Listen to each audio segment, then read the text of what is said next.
Hey, what's going on, guys? My name is Tony and I am here today to review the Pilotfly H1 3-axis gimbal. This is something that I posted on my YouTube account a couple of weeks ago, and since then it's gotten a lot of views, so I figured I'd make a full review on it.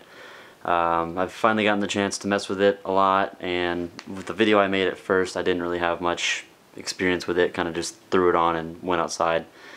Since then I've been able to test out some stuff and mess with the PID settings and all that fun stuff. So let me just go ahead and show you what it looks like in the box, then we'll get with the software, and then we'll finally do some tests.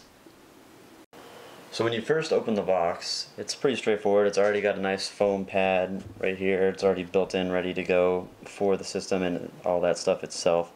I'd like to point out, first of all, before we get in depth with this, is that this system does not come with a manual at all. Pilotfly has since posted it on their Facebook page. They have different languages for anybody that doesn't speak English. You can find all that stuff online, but I thought that was kind of unfortunate. When I first opened the box, I figured I would get some sort of manual, but I didn't. But I was able to read it online, and that works out fine. So what it comes with is, we have this, which plugs into the battery. It charges it. It's like an external charger, so if you have another battery, you can, make this battery last longer. I want to say that the battery for this lasts about 1.5 hours to 2 hours on a fully charged battery. I haven't officially tested that yet, so I might be wrong. I'm going to work on doing that shortly once I get done with school, because I have finals still, unfortunately. This guy in here is a smartphone holder. It mounts right there onto the gimbal itself, and then you can put your phone in there, and you can extend it whatever size your phone is. I haven't used this yet, don't think I will, but it's nice to have just in case. This is the wall adapter. Pretty straightforward, plugs into the wall, and then this plugs into the Pilotfly system and charges it, of course. And then we have the gimbal itself, which is already pretty much assembled and ready to go. You have right here the pan button. You can pan up and down with this. This is the mode switch button, so you can press it once, twice, 3 times, and I'll get into that in a little bit. It has 5 default profiles that you can set. I have 3, and then I have the other 2 set to other things, which I'll go over, like I said. And then this is the power button. Mine came with, where's the little piece in here? It's a little piece that I can't find, but it had a little circular thing on top of this, and it also went into that so that you couldn't charge it, but I don't want that, so I took it out. But yeah, I mean, it's a nice, pretty good foam case. It's got all the good, custom fit and everything. So let's go ahead and look at the software online, and then we will do a jump start test on this guy. Okay, so here we are.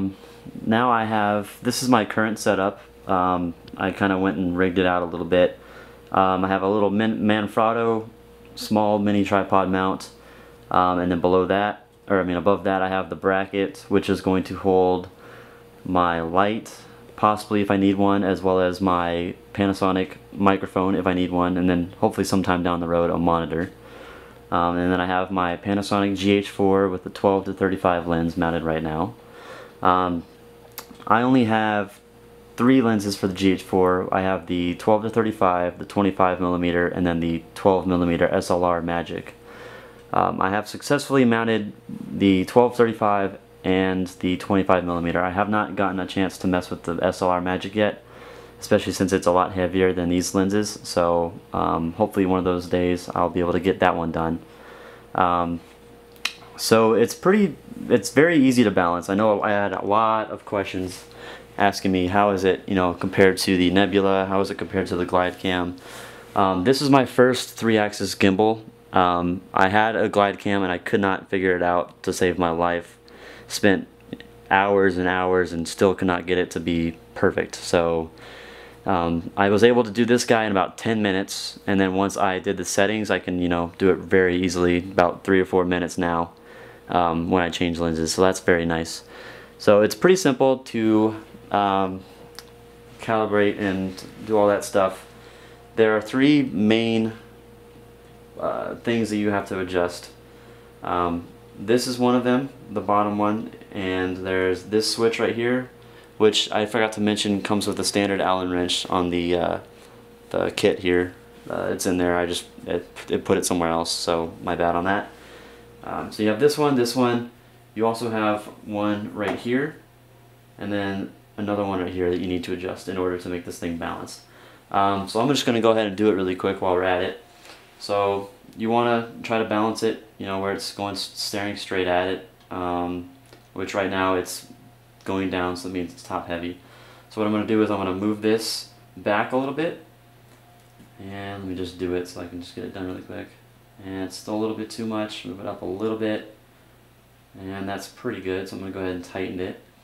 One of the ways that you can calibrate also, I think it's the Z-axis, is you know, if it's leaning a little bit too much, what they told you to do in the video is just to lean it to the side, and if this spins at all, then you need to rotate it using this screw or this adjustment right here. And if you do that and it doesn't move at all like this, then it's perfectly fine. After you get this balanced and it's good to go, the next thing you want to do is flip it up to the top of its side like this. I actually have it pretty good right now, so if I move it back, it's not going to move at all. That's the way it's supposed to be. For example, if I did not, say for example I put it like this and it goes backwards a little bit, you have to mess with this adjustment right here. And you want to do it so that, you know, every time you do a little movement, it's not going to move at all. You know, ideally it should be sitting flat at all times like this. But yeah, it's very easy to calibrate.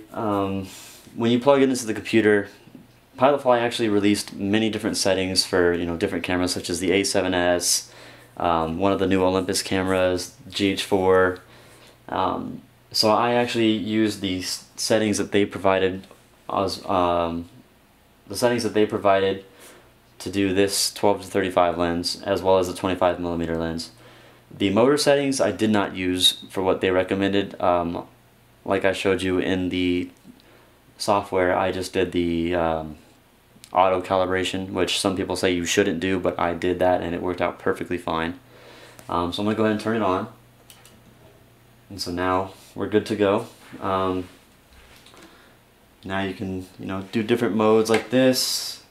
Right now this is my 12-35 setting, and then if I want to go low, I'll press it twice, and then just go down there, voila. If you watch my first video, I tried to do this and then it got all shaky and crazy. It does not do that anymore since I fixed the settings. But number one is the one where you can, you know, pan and tilt and, you know, kind of do that fun thing, and then when you do two, you can't do it at all. Okay, looks like you can. I guess I pressed the wrong button, but you know, it's mainly for this. And then three, if you do it 3 times, it locks the head, so it doesn't move at all. So that would be, you know, ideal for, you know, if you do try to simulate a dolly shot or something. So I guess I don't have it perfectly calibrated right now because it should be sitting, you know, straight up, but it's not. Okay, there we go. So, you know, like I said, a lot of people are customizing their rigs now. You know, I would put my microphone right here. Actually, I'm gonna go ahead and do that really quick. Turn this guy off.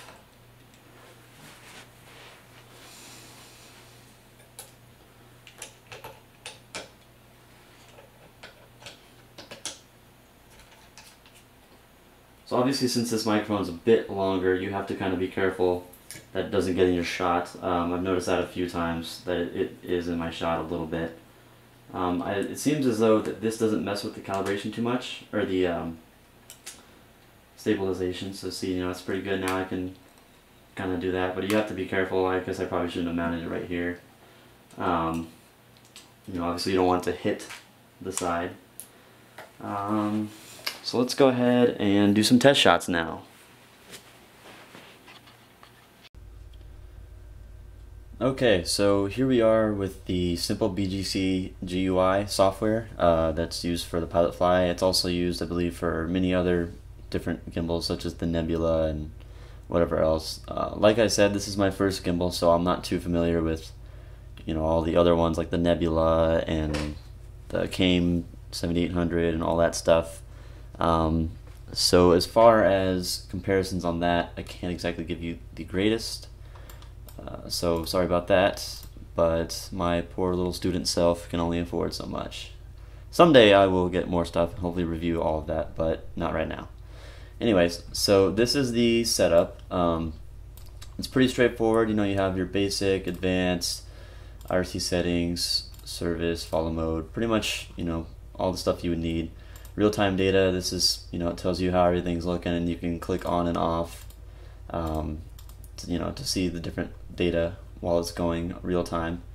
So let me just go over this pretty quickly. So some people have asked, do I absolutely have to calibrate and use the software to do this? I would say yes. I don't think you exactly have to. If you guys have seen my other video, that was just right out of box. However, when I went low, it started shaking violently and went a little crazy. But since then, I've fixed that because of this. So right now, I have 3 different profiles that I have set up. I have the 12 to 35, the 25mm, and then profile 3, which is just nothing at the moment. Like I said, I'm using the 12 to 35 Panasonic on a Panasonic GH4, of course.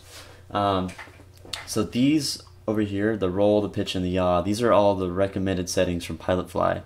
Let me bring the picture over. This is what they sent me in a private message when I asked what the settings are.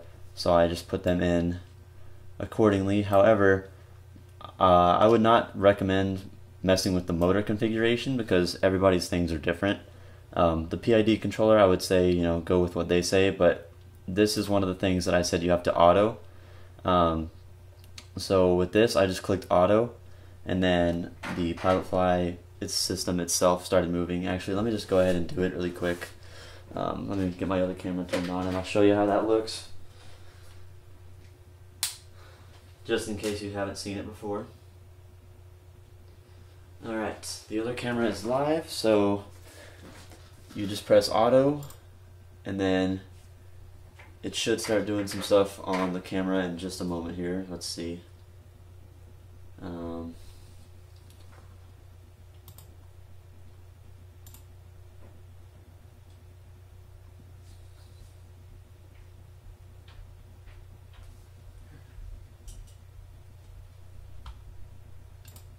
There we go. So you have to turn the system on first, if, of course, that totally makes sense, right? So now it's doing its auto, thing with the motor configuration. It doesn't take too long to do it. It kind of just does a couple things, and then once it does it, then it's good to go. So let it do its thing just for a second here. It's very easy to do this, this whole setup thing, so that you can just get going immediately. That was nice. I read some people spending 8-9 hours doing this, or like me spending 6 to 7 hours trying to get the GlideCam to work. I don't know how to do that damn thing, but this is way easier. So so it says parameters successfully loaded from board, so that's cool. Let me turn off my camera here really quick. So that's one of the settings that you should do auto on. And this is, by the way, this isn't stuff that I figured out. This is stuff that Pilotfly told me directly. So I'm just going with what they said because I figured they would know their products better than I do. I didn't mess with any of this stuff. I didn't mess with any of this stuff as well. Didn't mess with this. Actually, I did mess with this. This is where you assign which ones you can do. And also, if you can see right here, I just now put on inverse yaw motor. Pilotfly, let's see, today is May 10th. They just released today, actually, how to do that and what it looks like. So I'm going to test that out in just a moment here because I actually haven't done that yet either. So that's cool. Follow mode, this is one that I actually did mess with. Before I forget, I want to say that no matter what when you do your motor configuration, no matter what the settings are that it gives you here, leave these alone, but the number poles should always be 14. That's something that they also told me, so I went ahead and did that. So let me go back to follow mode. So this is another one. If you want to click auto on this, it'll do essentially the same thing it did before. Just move around a little bit and kind of figure everything out. So I definitely recommend you guys do that. If you know all of this stuff by yourself, then go ahead. But like I said, it'd be easier if you just did auto and let it do its own thing. So it's pretty cool.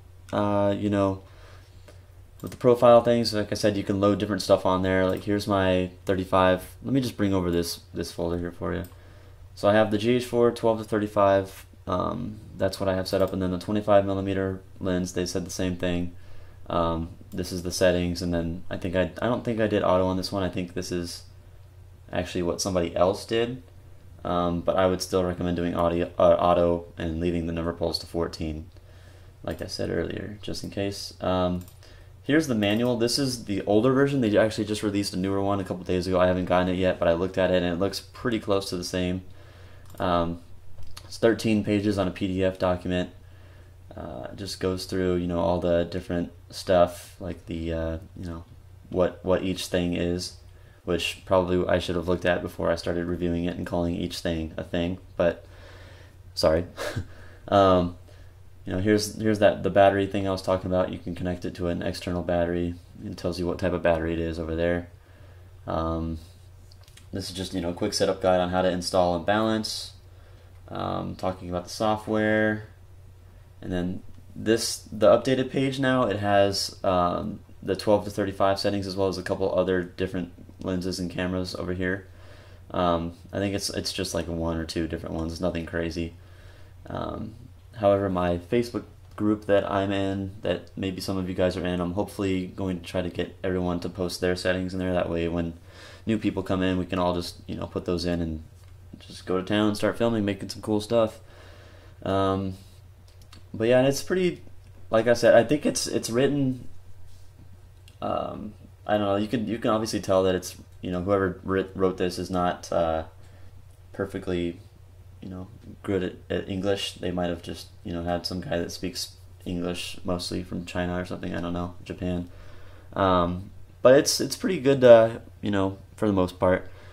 Here are some problems, if you have some problems, what to do with them.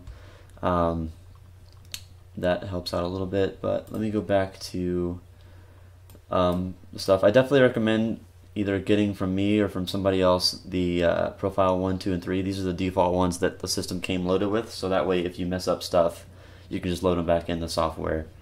That is definitely, which you just go up to here, load, and then you just pick them, and then boom, and then you just click write.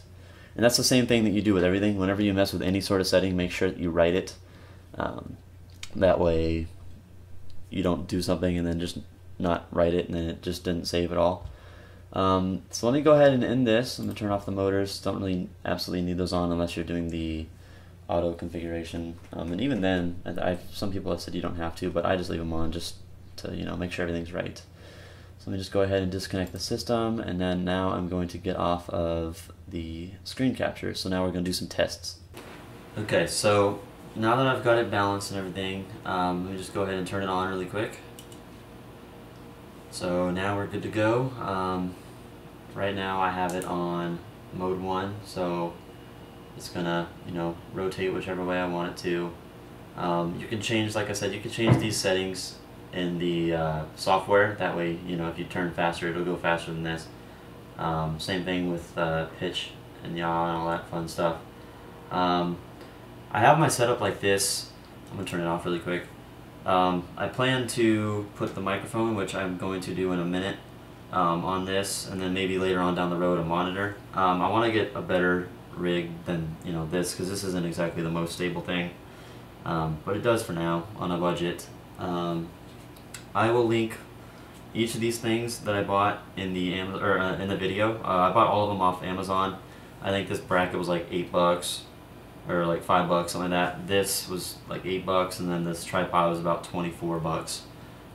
So it's not terribly expensive. So if you're on a budget or something, you can get it and it will go pretty good.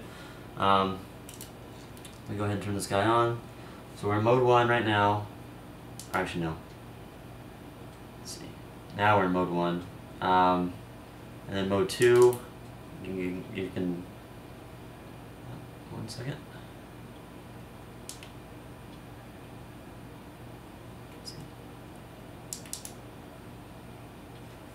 Here we are, mode 2, you can go really low, and then mode 3 is headlock, so now whatever you do is it's not going to move at all. Definitely good if you want to try to simulate like a dolly shot or something. Now mode 4, this is the one that most people are interested in. I have not done this yet, but it's the inverted mode. So give me 1 second, I don't think I'm going to be able to perfect this like some people can immediately, but let's try it out. Okay, so unfortunately the inverse yaw thing did not work out as planned, so I'm not even going to show you the footage of that. It kind of just did what it did when I first messed with it, where I did it and started shaking. The video I'm about to show you is what it's supposed to look like. It's from Pilotfly, they released it today. So, you'll be able to see what it's supposed to look like. The way I had it, when I did it, I tried to do the thing like this, but then it hit it. So I don't know if you have to like shove it over and kind of go like, like this, and then it'll work, or, whatever, but that's how they had it. So I'll mess with that later and see what happens, but you might just have to, kind of shove it around instead of being able to do it as easily as you could on that one camera that they did. So we'll have to test that later on, but here is the video showing that.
Alright, so now that we're done with all of that, you definitely want to make sure that, you don't have to calibrate it necessarily every time, but, at least before you go out and do some sort of filming or whatever, that you just check and see if everything is okay. Mine was okay for a while, but I just checked it right now, and it is not, all the way good to go. As you can see, it's kind of hanging out like this. It's supposed to be sitting like this, which it will, but if you, go like this and lean it on the side, then this spins, which it's not supposed to do. So in order to fix that, you have to mess with this screw, which I will go ahead and do really quick. And then, like I said, if this stays like this, and you can change it like that, and it stays, then it's good to go on this axis right here. And then if it hangs a little forward or it keeps going like that, then you want to mess with this one. Because if you see, let me just move it back. Now it just flies around like that, and then if I move it forward, same thing. So you just want to push it back until it stays, pretty good. One thing I haven't said yet that I will note right now is that this device is very, very touchy. So when you're messing with the screws, you have, don't just be like boom, boom, boom, just go real quick. Just, it goes really slow, and just make sure that it stays in the spot that you tighten it, because when you're tightening it, a lot of the times it'll move itself, and then the whole calibration and everything that you just did will just be off. So just be careful when you're doing it. But let me go ahead and just readjust this really quick so that that doesn't happen. And then we will go and do our test shots.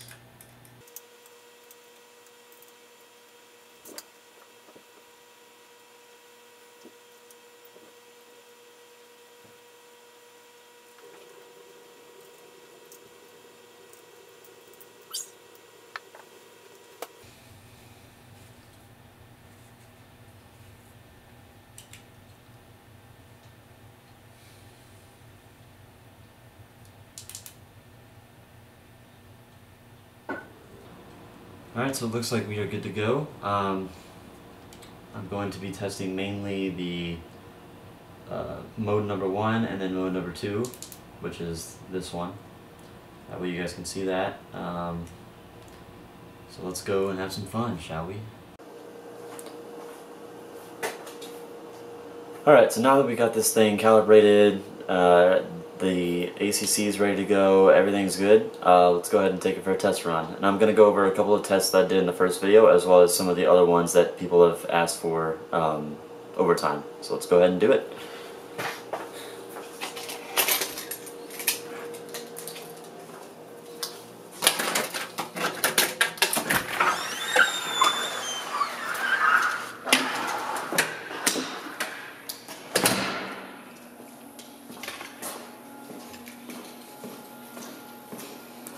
Alright, so I'm just walking normally right now. I'm going to go up the stairs that I did last time. We'll do the panning and all that fun stuff again.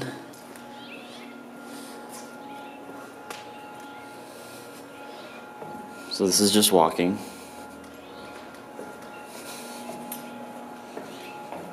And then I'm going to press the button right now, so I'm moving the camera.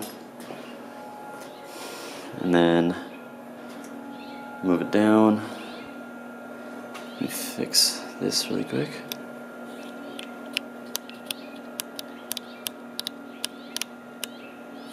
Okay, so now let me turn this to model mode 2.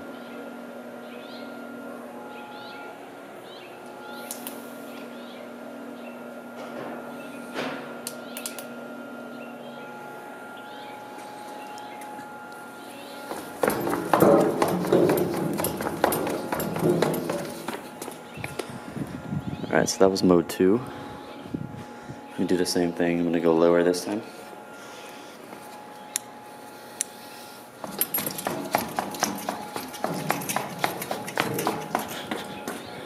Okay. So that's that. Let me go back to mode 1.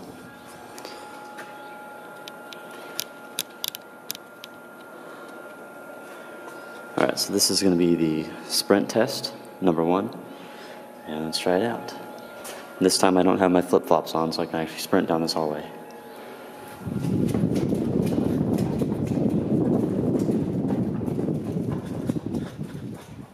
Okay, that was fun. Let's go down this guy. Stop and change the exposure really quick.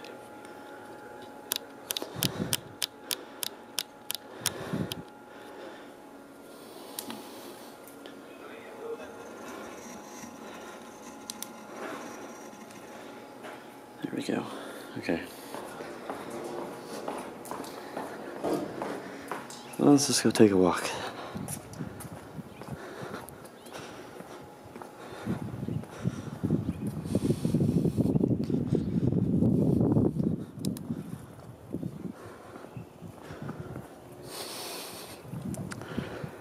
Alright.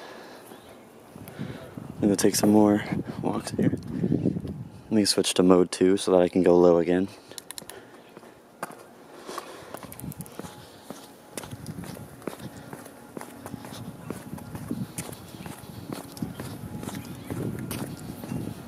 Back to mode 1.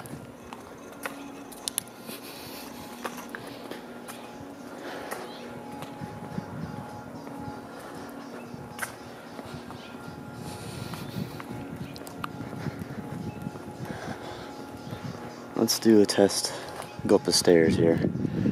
I had all these guys I gotta deal with, so this should be fun.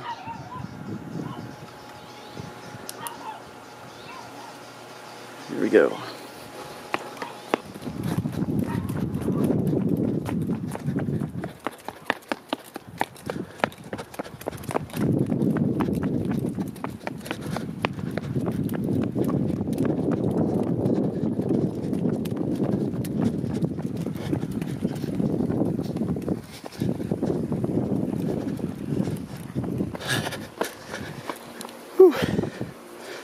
Okay.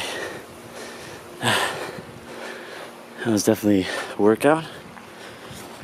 That was pretty fun though. Let me go ahead and turn it off really quick. Now somebody was asking what would happen if you tripped. So I'm going to simulate that right now. This is me tripping right now. Whoops, I tripped. Whoops, I tripped again. Can't really tell too much, but it's definitely possible. Let's go ahead and run down this guy. Should be fun.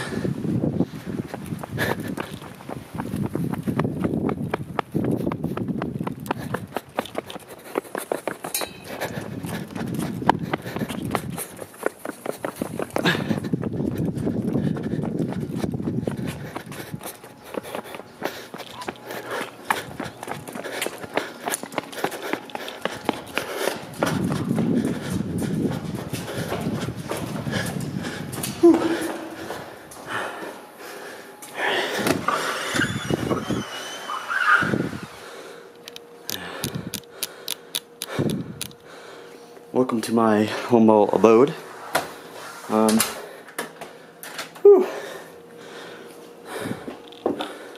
Okay, so that's my workout for the day. That pretty much concludes the tutorial, so the review and everything. So I'm gonna keep playing with this a little bit more. Hopefully next time I'll be able to do the inversion and all that fun stuff. Looks like it can be done, but I haven't gotten to that point yet, so we'll see. If you guys have any questions or anything, comments, let me know. This is my first product review, so if it was bad because of this and that, let me know. That way I can improve in the future. I hope you guys enjoyed the video. See you around.